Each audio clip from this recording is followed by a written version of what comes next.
ৰাজবংশী জনগোষ্ঠীয়ে এইবাৰ যিটো হাৰত সঁহাৰি জনাই আছে এইটো মানে একদম ক'বলৈ গ'লে এইবাৰ এই আমাৰ 99% মানুহে এইবাৰ কোচ ৰাজবংশী জনগোষ্ঠীয়ে এইবাৰ বিপিএফ দলক ভোট দিব।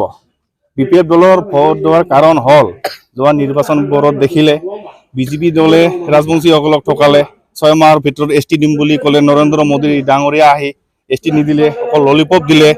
প্ৰমোদ বড়ো ডাঙৰীয়াই ৰাজবংশীসকলক মানে এই ভোট দিয়াৰ নামত যি মানে প্ৰতাৰণা কৰিলে তো এইবাৰ আৰু প্ৰমোদ বড়ো ডাঙৰীয়া তো এছটি দিয়াৰ ক্ষেত্ৰত সবসময় ৰাজবংশীসকলৰ বিৰোধী কৰা ব্যক্তিজনে হ'ল প্ৰমোদ বড়ো ডাঙৰীয়া আৰু প্ৰমোদ বড়ো ডাঙৰীয়াক ৰাজবংশীসকলৰ পৰা ভোট নাপায়। ইউপিপিএল গভৰ্ণমেণ্টৰ ইউপিপিএলে কেতিয়া ৰাজবংশীসকলৰ পৰা ভোট নাপায় এইটো খাটাং। এইকাৰণে আৰু আমাৰ ৰাজবংশীসকলৰ বিকল্প নাই। তাৰ বিপিএফ দলৰ যি দলপতি হাগ্ৰামা মহিলাৰী ডাঙৰীয়া দেৱে 2016 চনত যি আমাৰ ৰাজবংশীসকলক এনঅচি প্ৰদান কৰিছিল তো সেই এনঅচি প্ৰদান কৰাত ৰাজবংশীসকলৰ কিছু নহয় কিছু উপকাৰ হৈছে আৰু ৰাজবংশীসকলক কেতিয়াও বিৰোধী নকৰে। এতিয়া যদি আৰু বিটিচিৰ চিফ হয় হাগ্ৰামা মহিলাৰী ছাৰ ডাঙৰীয়াই এতিয়াও আৰু এনঅচি প্ৰদান কৰিব, যিমান বাৰ লাগে সিমান বাৰ এনঅচি প্ৰদান কৰিব বুলি কৈ আছে।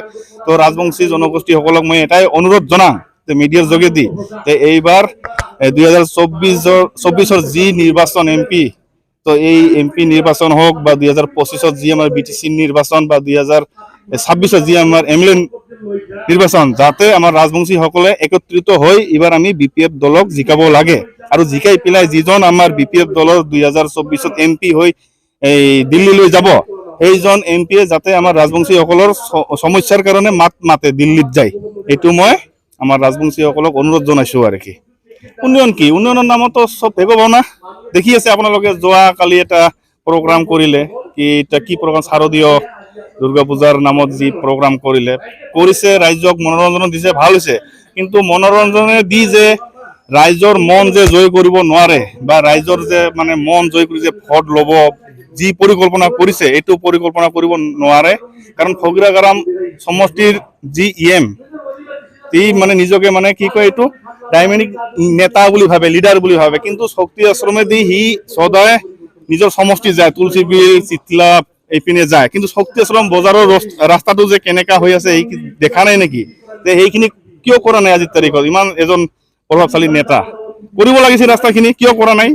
এইখিনিতো আমাৰ বিপিএফ এই দলৰ মানে বিপিএফ যেতিয়া আমাৰ গভৰ্ণমেণ্ট আছিল তেতিয়াই হোৱা, এতিয়া কিয় ৰিপেয়াৰিং কৰা নাই?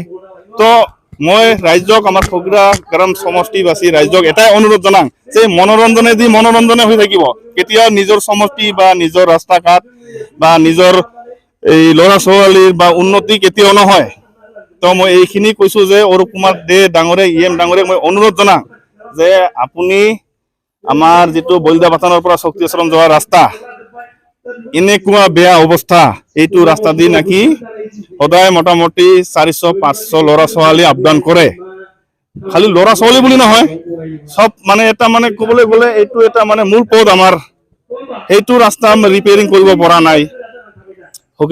শক্তি আশ্ৰম বজাৰৰ ৰাস্তাটোৰ অৱস্থা কেনেকুৱা, দোকান পোহৰবিলাকৰ ইমান ধূলা সোমাই যায় এইখিনি দেখা নাই। এই ইমান মানে এই আমাৰ কালচাৰৰ নামত ইমান লাখ টকা খৰচা কৰি আছে, এইখিনি টকা দি যদি এইখিনি ৰাস্তা ঘাট উন্নতি কৰিল হয় তেতিয়াহ'লে ফগিৰাগাৰামবাসী ৰাইজে নিশ্চয় ভাবিলে যে অৰূপ কুমাৰ দেক মানে 2025 আকৌ এবাৰ জিকাম বুলি, কিন্তু 2025 আৰু অৰূপ কুমাৰ দে কেতিয়াও মানে এইটো কি কয় মানে বিটিচিৰ কিবা হ'ব নোৱাৰে, কি কয় এইটো এমচিএলএ হ'ব নোৱাৰে। তাৰ সপোন হৈ ৰৈ থাকিব। সি অকল এইবাৰ 2025 পিছত সি মানে ক'ত যাব গান গাই ঘূৰি ফুৰিব জংগলে বংগলে, তাতকে বেছি একো কৰিব নোৱাৰে।